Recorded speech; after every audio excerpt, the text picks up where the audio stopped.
What's up, friends? Mark Holmes here, and as always, I want to thank you all for watching, commenting, subscribing, and being part of the Joe Boo Sports Report. Without you guys, as well as you ladies, you know that this ain't working, and I appreciate each and every one of you guys, as well as you ladies.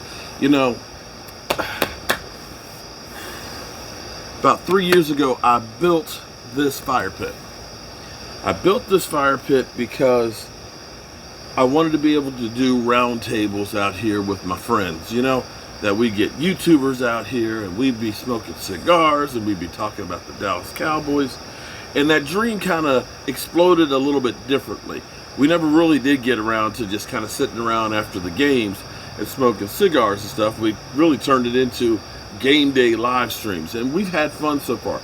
It's only 2 weeks in where we've got literally 16 more weeks of football to go. 16 more weeks.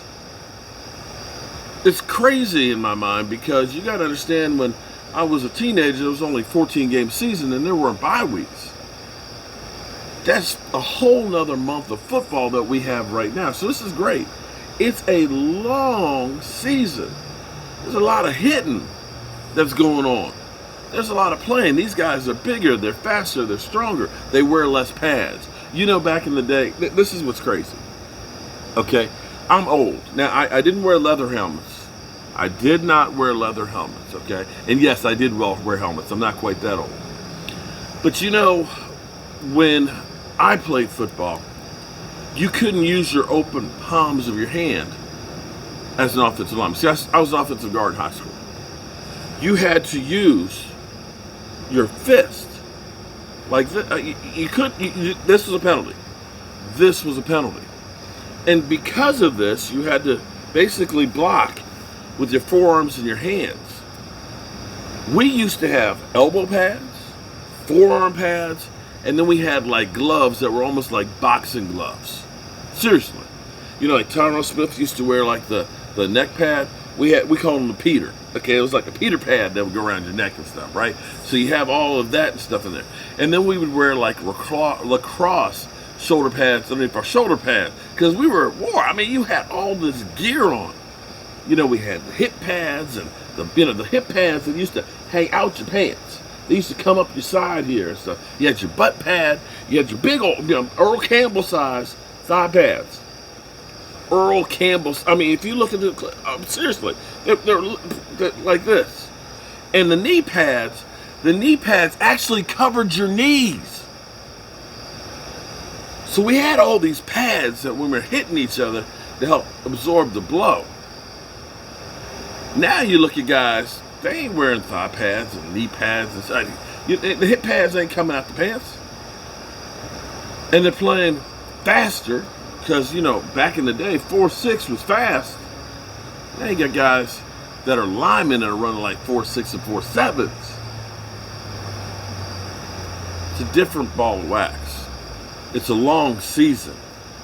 These collisions, because they don't have the fundamentals of practicing tackling, where they're just using helmet on helmet like guided missiles. And so guys don't make it through like they used to. They don't practice where you get used to getting hit and how to get hit as well as how to hit. They don't do that in practice anymore. They don't tackle in practice anymore. So guys get hurt because of technique that may not be the best. And that's why you need backups.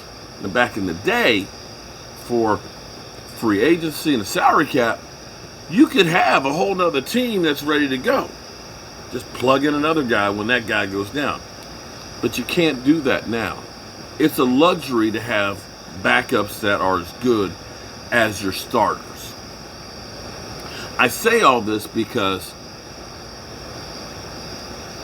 the big thing right now is who should be started. Zeke Elliott? Hold on. Excuse me. Sorry, didn't mean to sneeze on you. Zeke Elliott? Tony Pollard. Zeke Elliott's getting a lot of money. He's that pounded back. He only got 4.6 yards carry this week. Tony Pollard is so fast. He got 100 yards this week. Maybe that guy should start. Zeke should be benched. And I just say, stop for a second. Do you listen to yourselves? I remember, growing up, unfortunately, around the Washington football team. Never a fan of them. I always hated them. Still do. But Washington had a bruising back in John Riggins. I hated, here comes the Diesel. Here comes the Diesel. Hated that guy. Big offensive lineman. The Diesel. Just pounded between the tackles. But they also had Joe Washington. Joe Washington was a smaller, quicker, more agile back. Great at catching the football. And a change of pace running back. Between the two of them, together, it wore out defenses. See, here's the great thing. And as Kellen Moore actually gets into a position to be a head coach, don't know if it's going to be here or elsewhere, but I got to think that he is on the Jason Garrett plan. That Jerry Jones loves him some Kellen Moore. As we have clock issues. Now, allegedly, urban legend has it that we were wasting a lot of time. Mike McCarthy said that the time clocks and stuff went dark, and they're hard to see in that entertainment mecca that is, Los Angeles. But it was that Kellen Moore that called the timeout to save the game. It was Kellen Moore who shined after Mike McCarthy wasted a lot of time on the clock, where we could have run a few more plays and maybe gotten closer. It worked out in the end this time. But it's also Mike McCarthy who's saying, well, Bones Fossils got the latitude, to do things. And Bone Fossils is one who's saying, I'm trying to appease the masses. Where you kind of look at that and say, what the hell's going on over here with these guys? Do we have Laurel and Hardy running the team? But you have Kellen Moore, the boy genius. Because see, what Kellen Moore did was he came up with a game plan that was pass out.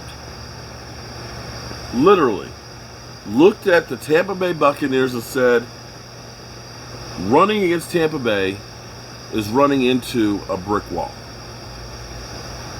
That only one running back last year got 100 yards. One, Dalvin Cook. Second place was 59 by Christian McCaffrey. Other than that, some teams didn't rush for 40 yards against that defense. Alvin Kamara got 16. So Kellen Moore was bold and said, you know what? We understand that, we got Zeke Elliott's making a lot of money. We got that, but we aren't going to be able to make money doing that. We are going to do something different. He was the guy that said, this is what we're going to do. And it damn sure came close to winning the game.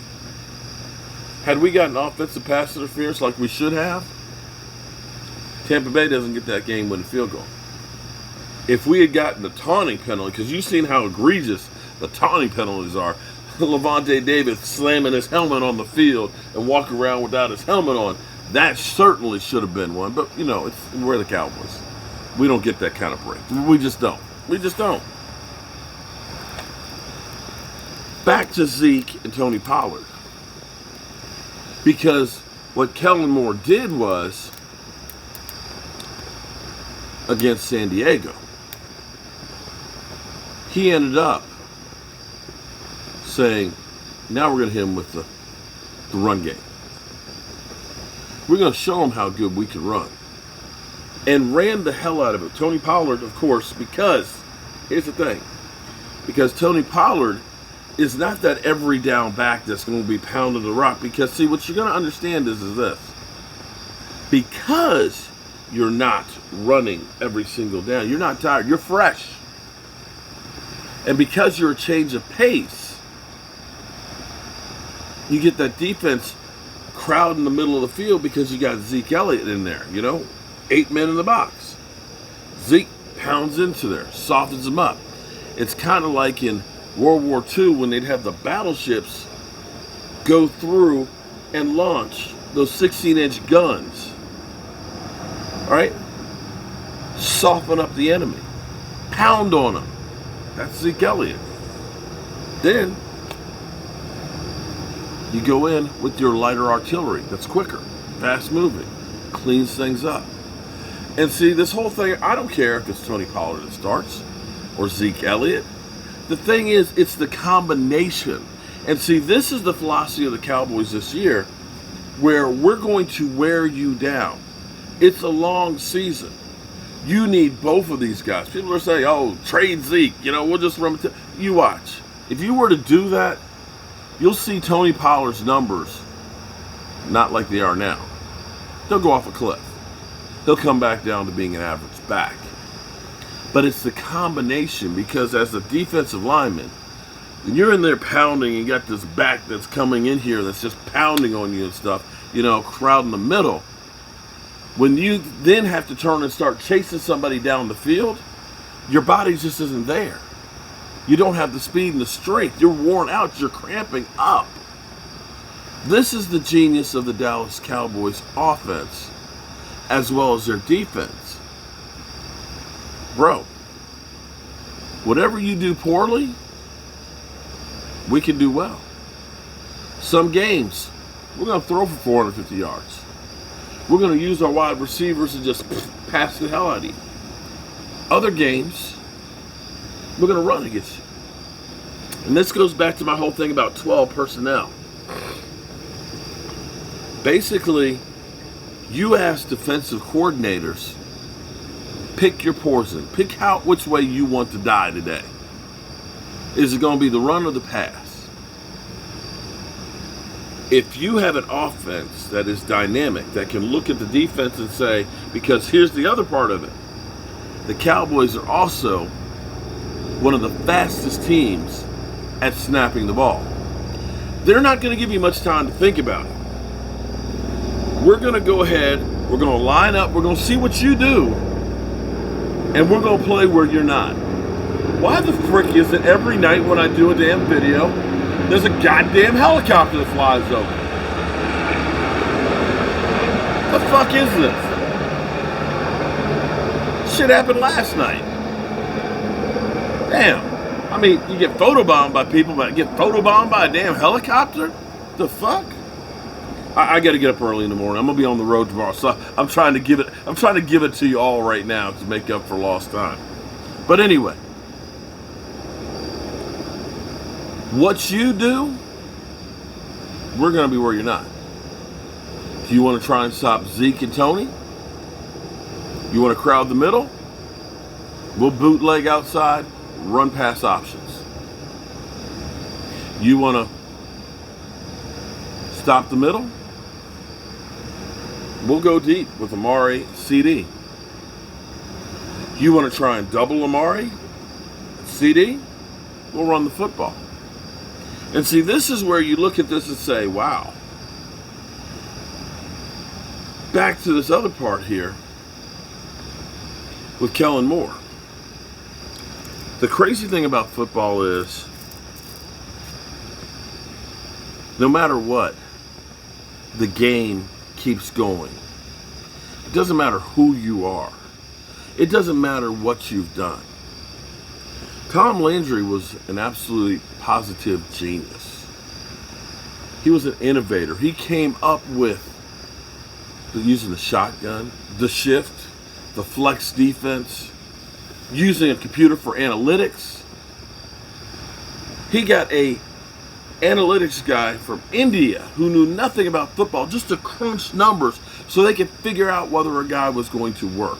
He went out there, he got Bob Beamon, the fastest man known to mankind, a sprinter, and made him a Hall of Fame wide receiver. That guy was incredible. But you know what? That guy got old and passed by. It is a young man's game. People say we should bring back Jimmy Johnson. As great as Jimmy Johnson was, it's passed him by. And this may be where we are with Mike McCarthy, because as I look here and see clock management issues,